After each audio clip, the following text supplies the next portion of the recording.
चंडिका देवी फलासी का एरोला नृत्य उत्तराखंड के रुद्रप्रयाग जनपद क्षेत्र की एक प्राचीन और आस्था से जुड़ी लोक परंपरा है।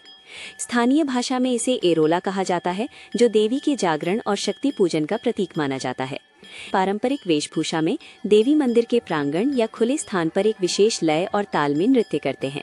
नृत्य के दौरान ढोल, दमाऊ, हुड़का और रणसिंघा जैसे लोक वाद्य यंत्रों की गूंज वातावरण को भक्तिमय बना देती है। नर्तक गोल घेरा बनाकर भूमि के साथ तालमेल बिठाते हुए कदम रखते हैं, जिससे सामूहिक एकता और देवी शक्ति का भाव प्रकट होता है। मान्यता है कि इस नृत्य के माध्यम से देवी चंडिका प्रसन्न होती हैं और गांव की रक्षा, सुख, समृद्धि तथा आपदाओं से बचाव का आशीर्वाद देती हैं।